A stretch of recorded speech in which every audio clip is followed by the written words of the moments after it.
Hi everyone, so I'm doing my reflection for today and my John Maxwell. And for today, I'm reflecting on how we connect with others and how do we connect with individuals as well as teams. Today, everything is on social media.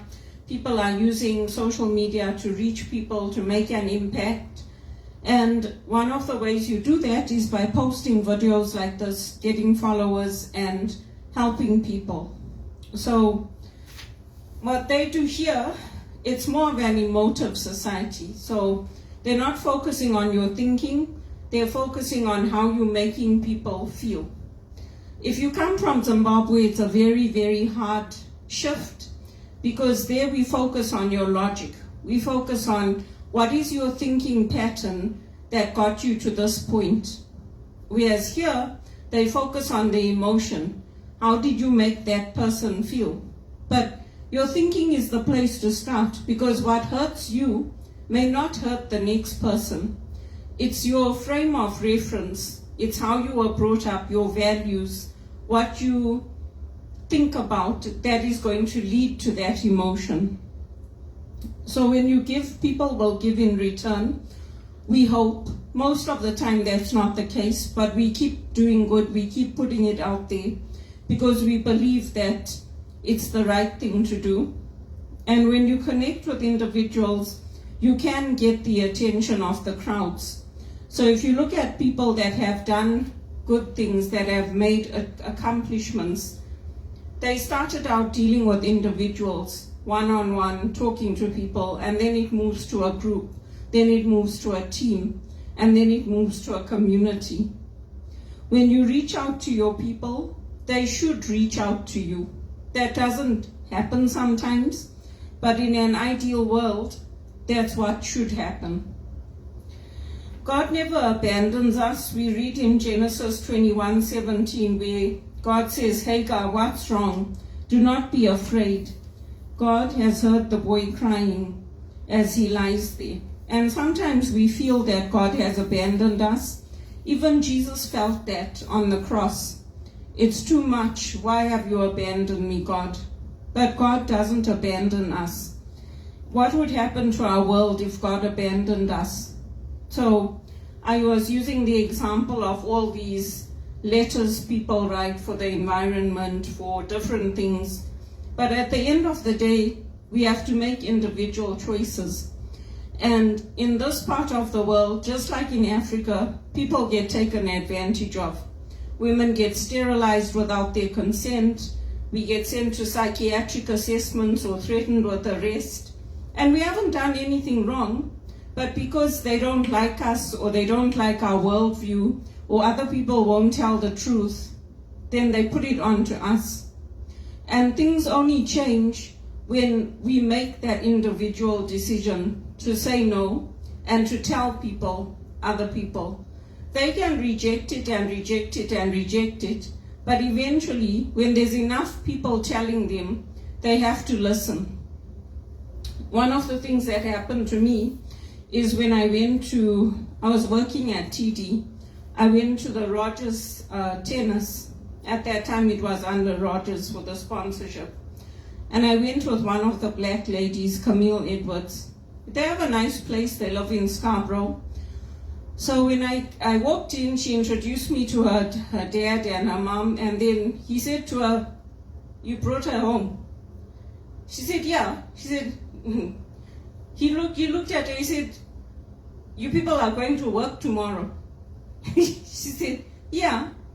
It's like, Camille, don't put other people's safety at risk. She said, no, it will be okay, Dad. So I never knew how racist Canada was until her father reacted like that. So they are racist. TD was the most racist bank. It was the most racist. They didn't have a lot of people of color in leadership, in power, in executive positions. There were very few. Then afterwards, they brought in all this, support the blacks and support this, support that. But TD was the most racist of all the banks. I never worked long at other banks, RBC and CIBC and all those places, but I was at TD for a while. So I asked him, I said, Mr. Edwards, why are you saying that? And he's like, this country, my girl, he said, you just look after yourself. And then the same thing happened when I was invited to Marco Mendocino's town hall. I was doing my Primerica at the time. So I went to the town hall and there was a pastor there and he said to me, you came here. I said to him, yeah. He's like, they're going to take everything away from you. I said, why? I said, I've been volunteering with the Liberals for a long time. He's like, He said, we'll make sure that you're okay. He said, you're going to be okay. But he said, you don't come to these things. So again, why? I went to all the town halls, I went to all the meetings.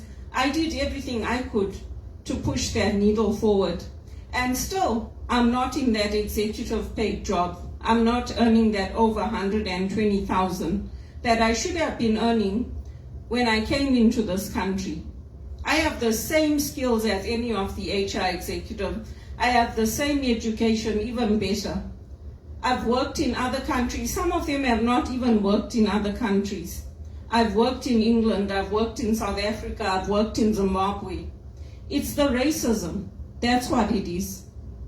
Many people have told me, not only at Teleperformance, but in other companies that I've worked, we wish you could get into HR because you would really make a difference. Why don't they support me? Why don't they support me getting in there? This is not boxing. You don't get into a ring and fight with people and then take the trophy home.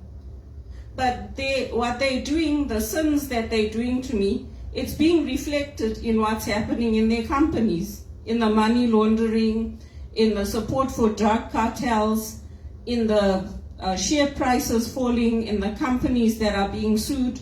It's being reflected in that because they're not doing good. That's why. And if they don't like it, it's tough. Because I didn't have to get hurt like this. I didn't have to get my ears hurt. I didn't have to lose my property. I didn't have to be put into minimum wage because of their decision making. I'm not one of those that's going into LCPO and stealing, filling my bag with things, or going into shoppers and clearing the shelf and taking it home and stealing it. It's horrible what they've done to me, including in the church, because I've been trying to get a position in the Catholic Church or in the Christian organizations from the time I came into this country. So they won't hire me, but they'll take a drug addict, they'll take somebody who's done the most atrocious things, and they'll set them up. They'll give all the Muslims coming into the country homes and halal food, put them up in hotels. They'll complain, so they'll do even more for them. But for somebody like me, that's done good, that's helped others, that's mentored others, that's done good for Canada and Africa, we're being pushed into the ground. That's what Bono did to me. How many times did I invite him? How many times did I invite Damien Howard? Did any of them come? They chose to work with other people who didn't represent them well, who they don't know, who hadn't stuck with them for years, and then they turn around and said, oh, it was a long time ago. So why do you tell people that you love me, that you care about me, that you're interested in me if you don't even come and see me? You don't even, when I ask for financial help, you give nothing. Why do you do that? Because that is not love. That is what Muhammad Ali called the devils of the earth. You don't do that to somebody. And if people don't like it, they worship Bono, they worship the ground he walked on. I don't worship his ground that he walks on. I don't. That's just the way it is. And Bill Gates telling women, oh, you must use this contraception, so for 8 years you won't have children. Who are you to tell them not to have children? Why aren't you putting the supports in place to support families, to support people coming up, to support the creation of jobs? Why aren't you putting people like me into good paying jobs? How much money do you want before you actually say, yeah, you know what, we shouldn't be doing this evil? It's wrong. Dwight D. Eisenhower said, there's no victory at bargain basement prices. And that's what these guys are. They're the bottom of the barrel. They can have all the properties in the world. They can be homeowners. They can own Mercedes-Benz. Where's the heart? I've given up with them. And then to touch on leadership, I'm looking at consistency. So keep practicing. If you're not practicing, somebody else with roughly the same skills as you, the same education as you, is. And when you meet that person, you'll lose because you're not practicing. So whatever your craft is, whether it's HR or communication or speaking or playing the piano, keep practicing. Even if you're losing, keep practicing. Be consistent. Practice provides the security for others. So people depend on me to help. I told them I'm not helping you anymore because you're not helping me. All of them. I'm not helping Damien Howard. I'm not helping the Jesuits in Britain. I'm not helping in the church. I'm not helping anyone because they are not helping me to get the funding I need, to get the financial help I need, so that my life is not going into bankruptcy. So I'm not helping anyone. I've been consistent. I've helped. Whenever people need me, I'm there. Now I want that financial aid. I want that financial piece to fall into place for me. And if they're not willing to help me get it, I'm not helping them. Consistency establishes your reputation. The more consistent you are, the more consistent others will want to be, including on your team. If you're managing a team and you have a team member that comes to work drunk and they say, hey, I went out partying, and the managers say, oh, you know what, we'll put you on another team. Do you think you want to stay on that team? That's what happened to me at Teleperformance. Why? Because the girl, young kid from India, her father was a big shot, so they kept her. But me, my father's not a big shot, so they treat me however they want, like dirt. Consistency keeps you in the leadership game. If you're not consistent, you're not going to be motivated. You're not going to be enthusiastic about what you do, and you're not going to want to keep investing in your skills. Consistency compounds. Practice is not amazing. Studying is not amazing. Showing up is not amazing. Working hard is not amazing. Asking questions is not amazing. Changing is not amazing. Trying is not amazing. Failing is not amazing. Trying again is not amazing. But all of this is necessary to win in the end. When you were a kid and you went home with your report card and you failed, did your parents celebrate? Did they give you a party? Did they say, well done, let's go celebrate, you failed? All my hard work, all the extra lessons, everything you did, let's go have a party.